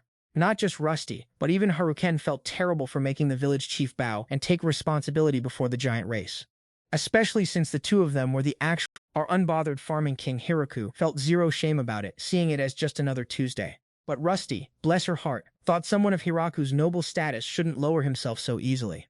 Our lead apologized to Yusti out of habit, making her pout something fierce, but also thanked Rusty for being a real one. Next, Hiraku had to go sweet-talk Auntie Haruken, who was still having a little sulk in the corner. He mused about how tricky it was to be the representative of a new village, because everything had to be perfectly balanced, just so, to keep everyone happy. But Haruken wasn't having any of that. She argued that whether Hiraku did well or not, he was still the village leader, then turned right back to pouting at him. It wasn't until he gave her a comforting head pat that her legendary sulking finally subsided a little. Meanwhile, the vampire progenitor was busy enlisting the help of the ladies at the cozy hot springs to investigate the rest of the mysterious cave system. The whole crew immediately moved to the other side of the cavern and, surprise surprise, found another similar stone block, while also stumbling upon a cave that was clearly half dug. Looks like there were still more of these funky stones ahead, so the squad of waifus had to get back to bending their backs, digging away. Flora was about to deploy some high-grade explosives, which, understandably, made everyone else panic that she'd just blow up the entire cave. So the gang was forced to use a magic blade, meticulously carving out the cave bit by bit. By the time they finally uncovered the third stone, the waifu excavation team was absolutely wiped out. Based on the mystical alignment of the 3 stones, Hiraku casually deduced there were still 4 more of these things. So our unbothered MC, Hiraku, decided they should just keep going and find the last 4, which made the ladies literally too tired to even cry. Hiraku tried to lend a hand with the digging, but Lu, despite being dead tired, absolutely refused to let her husband-to-be get into any danger. Then, the mining waifu squad started digging for the 4th stone, only to accidentally hit an underground spring. Even worse, unearth a nest of extremely aggressive centipedes, completely killing their vibe. As if that wasn't enough, the local food was absolutely terrible, making the 4 ladies just dream of getting back to some nice cool AC. The next morning, Leah and her lizardman brothers also joined the digging effort, but even with their help, it was still going nowhere fast. So Hiraku had to call in his secret weapon, the sheer raw power of the infamous Chaos Twins. But those 2 Chaos Twins went a little too hard, causing the tunnel everyone had slaved over yesterday to instantly collapse on the spot. Our unbothered MC Hiraku had never felt the palpable tension from his entire crew quite like this. But hey, thanks to their accidental demolition, they did quickly unearth the 4th stone. And after a few more days of grueling, backbreaking work, the remaining stones were finally all accounted for. Right now, a dip in the cozy hot springs would hit different in the best way possible. Since the 6 other stones were found, the vampire progenitor now wanted Hiraku to craft the remaining 7 divine objects. Turns out, this was the real reason he'd been so obsessed with all that digging in the first place. Tens of thousands of years ago, this fantastical world had to face off against an incredibly evil entity known only as the demon god. But of course, he was utterly clapped by the local gods and permanently sealed deep underground. And even after thousands of years of chill time, that dude still never gave up on his revenge. After returning to the village, our cozy lead, Hiraku, decided the only logical thing to do was throw a massive celebration party for the hot springs area. Hiraku's ever-growing harem, who tagged along, also made sure to casually flex their own battle prowess. As for the mining crew, they still couldn't quite believe they were just chilling and drinking with everyone. Our humble protagonist, Hiraku, once again thanked everyone for helping him unearth those mysterious stones. Throughout the whole trip, Tia definitely wanted to bonk the progenitor on the head a few times, but she managed to hold back purely out of respect for Hiraku. Once Hiraku had effortlessly crafted them into statues of the gods, the weird markings vanished, which definitely put his mind somewhat at ease. It had been forever since B last visited the village to drink with the elders, so he made sure to swing by and say hi to village chief Hiraku. Even Glad, one of the legendary 4 heavenly kings, swung by to join the fun with Hiraku, though hitting on girls was clearly his main mission.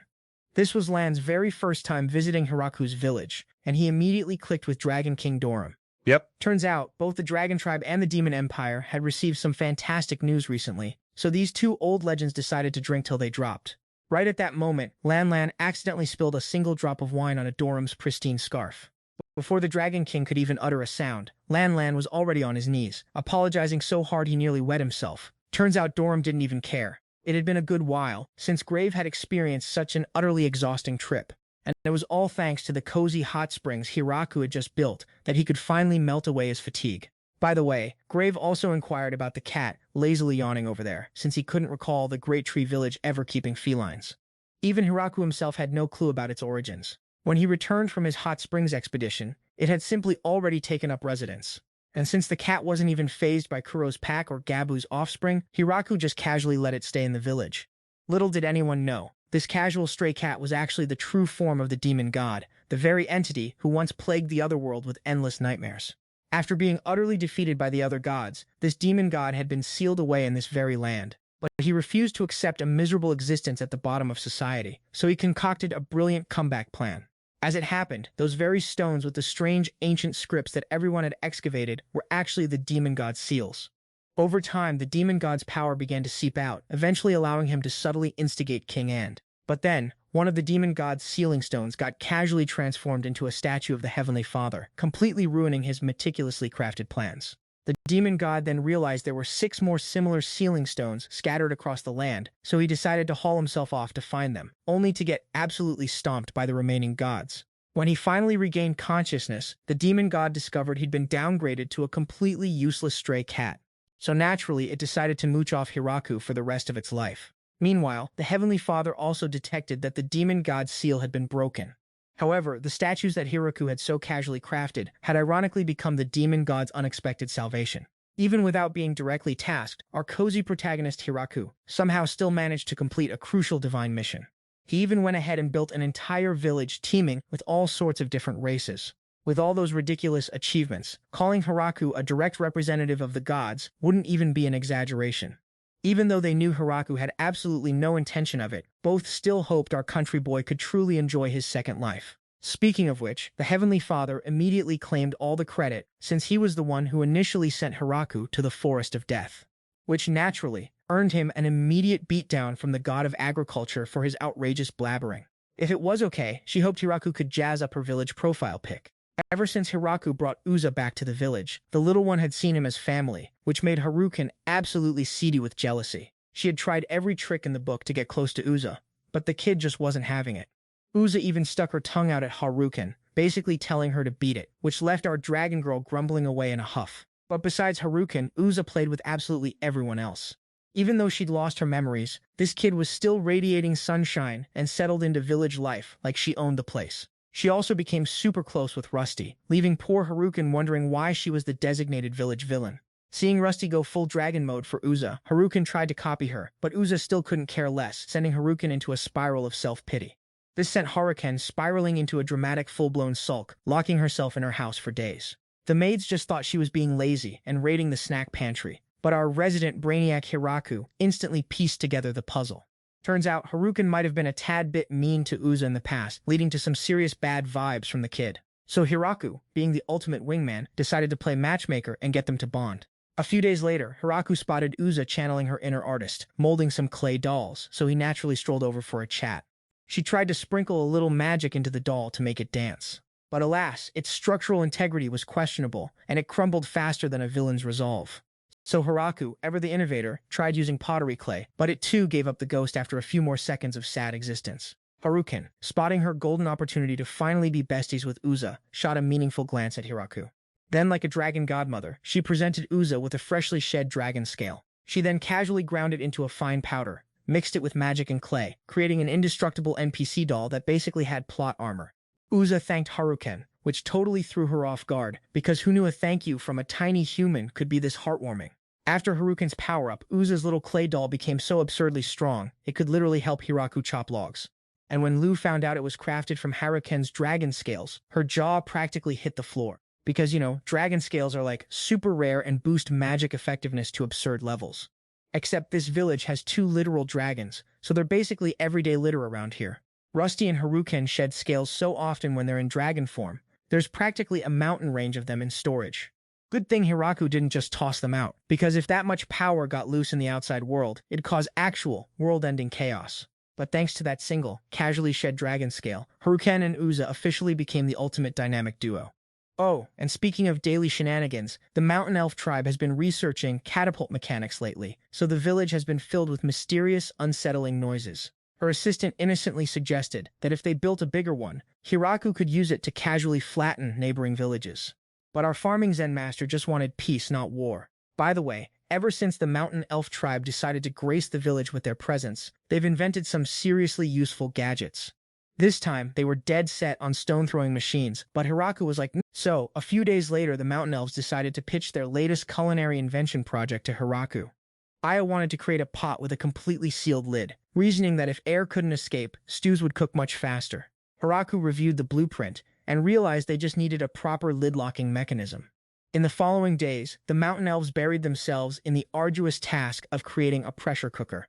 After 66 tests, Aya realized that the only thing still missing was durability.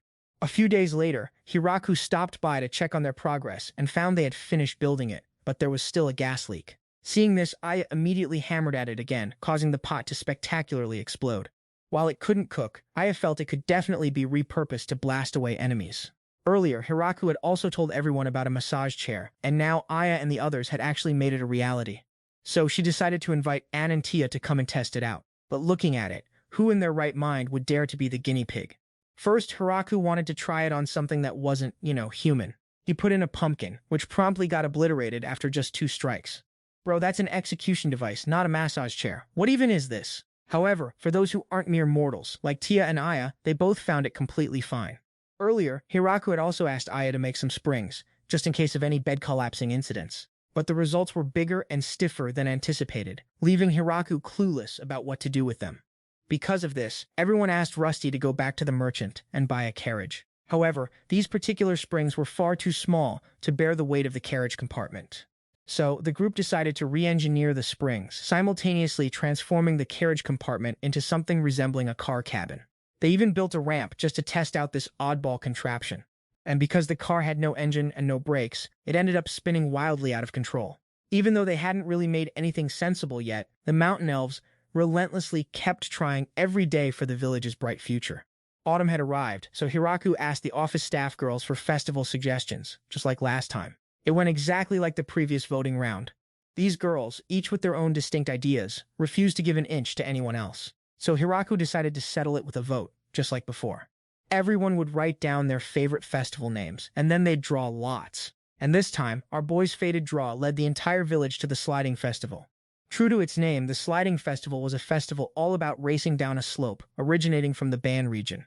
Burly men typically participated in this competition, featuring classic, bone-shaking clashes. Hearing that, Hiraku immediately smelled danger and decided to redraw. But the very next lot he drew was still the sliding festival. Well, looks like there's no getting out of this one. So Hiraku decided to host a super chill sliding event with one rule, no bumping period. Cause let's be real, if everyone just crashed into each other, who'd even watch that chaos? Since the village apparently had 0 natural slopes, our farming king just casually dug some holes and used the dirt to build his own mountain. As you do. Then, he built a custom slide track running right from his DIY mountain down to the now giant pool that was once a hole. And just like that, after a few days of our hero doing hero things, the village's very own super water park slide was born. It didn't quite look like the fancy water sliding events you'd see in those other isekai worlds. So Hiraku just decided to call it the village's exclusive and totally unique festival. When the big day finally arrived, everyone in the village, plus their extended families, showed up in droves. The rules for this brand new sliding festival were ridiculously simple. Everyone would slide down the mountain on a board, then launch themselves off the edge of the pool to see who could fly the furthest. Right beside the pool, they had distance measurers, and of course lifeguards on standby, just in case some of our heroes' many waifus didn't know how to swim. The first contestant up was the lovely Renana from the Minotaur tribe. Since everyone was about to get very acquainted with water, Hiraku had smartly asked Buolong to design some custom swimsuits. On her first attempt, Ronalana didn't quite get enough momentum, so her board just stopped midway. A classic rookie mistake, but she quickly nailed the challenge on her second try. Daga was the second athlete, and he absolutely crushed his run. Flora, on the other hand, went for pure style with an epic mid-air somersault, even if her actual flight distance wasn't that impressive. Everyone had their own unique jumping style, leading to a glorious mix of impressive records and some truly hilarious attempts. Then it was Tia's turn, but instead of a normal slide, our resident mischievous waifu decided to cheat and got instantly disqualified by Hiraku. No plot armor for rule breakers. Lu initially thought about pulling a Tia too, but thankfully, that moment of harem discipline meant she could now smugly lecture her friend. Lu then launched herself with a perfect slide, soaring almost to the very end of the pool. The next contestant seemed pretty embarrassed, mostly because her custom swimsuit revealed a little too much of her navel for her liking. So Senna decided to slide face down, and still managed to nail her run perfectly. What a champ! Even the three legendary office ladies joined in, rocking a uniquely wild custom board brought a whole new level of chaotic energy to the event. Next up, even Rashi the referee decided to jump in, and well, let's just say the rescue team had their very first official operation thanks to her questionable sliding technique. Despite that minor hiccup, Florem declared the competition would absolutely continue. So Rashi, our no-nonsense referee, just casually drafted the commentator waifu to be the next contestant. And honestly, Florem seemed to love being put on the spot. She even tried to use magic to propel herself further, but Hiraku, ever the stickler for fair play, called it an instant foul. Next up was Rusty, a total championship contender, who soared way up high and stuck the landing with an incredibly flashy move. Florem was about to announce Daga as the winner, but he casually reminded her that one contestant still hadn't had their turn. Because Jachan had been busy crafting swimsuits for literally everyone, he had to take the very last slot, and Gabaton's epic spinning jump immediately shot him to the championship title. After 2 rounds of this peak entertainment, the Demon Tribe family casually swept both of the village's highly coveted pawn titles. And after that, the sliding arena became absolutely buzzing with activity, as everyone instantly wanted to break the new champion's record. Anfrey finally reached the age to stand, much to his parents' surprise. Just yesterday, he was a tiny baby, and now he can stand and babble a few words. Hiraku wished his son's first word would be Papa, but Lou bet it would definitely be Mama first. But then Flora chimed in, confident he'd call his beloved big sister Flora first. Even his dad couldn't manage something that complex when he was little, and urged everyone not to set their expectations too high, as he was still just a baby, after all. No sooner had she said that than Anfrey unexpectedly called out Anne, making her blush furiously. Naturally, everyone swarmed Anfrey, desperate to hear him call their name next. The second name Anfrey called was Buong, who instantly rewarded the village chief's son with a cool prince outfit. Sometime later, Anfrey was surrounded by a constant buzz of villagers, all hoping he'd call their name. Today, High Priestess Fusu paid a visit to Hiraku. Since he had previously saved her son, it was now time for her to return the favor. She had gathered a whole cohort of promising young men and women who wished to accompany Hiraku. Our unbothered farming king was secretly thrilled, because finally, his village's gender balance problem was about to be solved. Afterwards, he introduced himself to these new residents, helping them feel more at ease. Fusu excused herself, as she still had some unresolved business to attend to. Before leaving, she asked the village chief to look after them. Hiraku then took everyone on a grand tour of the village. Finally, Fusu was able to fulfill her promise to Hiraku, easing a heavy burden from her heart. In the past, she had seriously struggled to decide on a suitable thank you gift for the person who healed her son. A thank you gift is meant to express gratitude, so she wanted to give Hiraku something that would truly make him happy. So she penned a letter, directly asking Hiraku if he had any specific wishes. Hiraku replied that he was actually looking for migrants to join his village.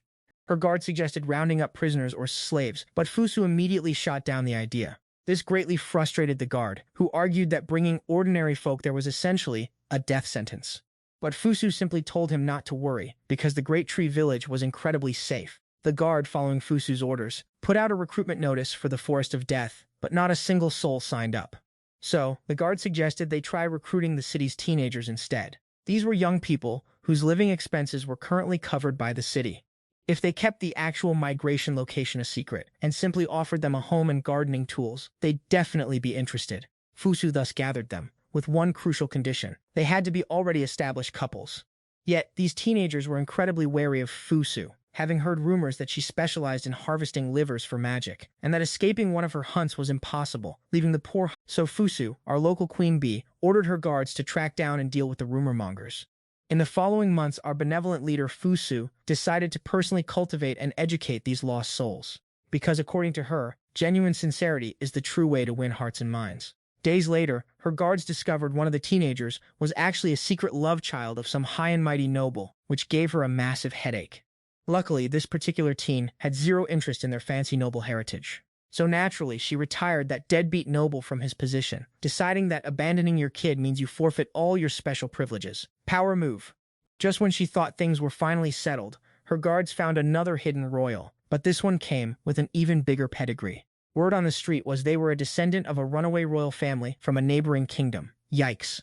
So, being the chill queen she is, Fusu casually decided to depose the tyrannical king of that neighboring country. Because seriously, who oppresses their own people like that?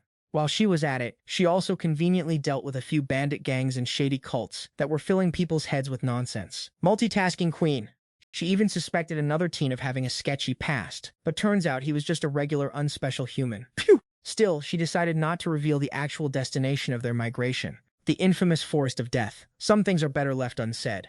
Because our girl Fusu just wanted these unlucky kids to have a genuinely happy life without any worries. Bless her heart. And from that day forward, the now reformed Korin cult pledged to always stand with the common people.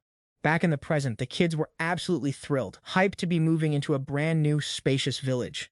And Hiraku, our cozy lead, was equally relieved that all the hard work the village put into construction wouldn't just be abandoned. He also put Mamu in charge of looking after the new migrants and helping them settle into village life. But alas, these folks were just regular, kind of weak humans, totally not used to the grind of village work. Even Kuro, our resident super doggo, couldn't fathom how these fragile humans had even survived this long. So Hiraku, being the responsible, accidentally overpowered king he is, decided it was time to seriously beef up the village's defenses. They might not be ace at farming, but their brains were definitely S tier. So our boy decided to bless them with the art of printing, hoping it'd be the village's next big cozy industry. As if one accidentally created industry wasn't enough, he kept stumbling upon more hidden talents. Most notably, there was this one girl who apparently got major power-ups from literal water spirits. Oh, and get this, she could also summon tree spirits because, they just felt super close to her. No sooner did she say it than Gru, the friendly neighborhood spirit, practically teleported to her side. For our unbothered MC Hiraku, having spirit magic around was just another convenient everyday perk. Just a few days later, our hospitable hero decided to throw a welcome party for the new crew. The local lads were a bit spooked by Leah and her gang, apparently thanks to some juicy rumors about elves kidnapping strong young men for, well, meat. But Leah just casually dropped the truth bomb. If she were actually doing that, there wouldn't be anyone left alive to spread the rumors in the first place. Naturally, the new residents were then treated to the best meal of their entire lives, courtesy of our farming king. Out of nowhere, Lu and Yu had to escort a girl who wasn't feeling so hot out of the party. And when Yue returned, she was casually holding a sword, leaving Hiraku utterly baffled. Meanwhile, another girl couldn't stop staring at Haruken and Rusty with this terrified look, which honestly just confused them both. Rusty had heard legends. Those who drank dragon blood and their descendants were known as dragon priestesses. So, maybe this girl was one of them, which would explain why she could sense our two accidental dragon waifus. Apparently, dragon priestesses can calm down angry dragons, so Haruken and Rusty decided to test if she could, putting both Hiraku and the poor girl in a super awkward spot. Meanwhile, high above in some fancy sky castle, a shady-looking villain was secretly spying on our trio, probably plotting something boring.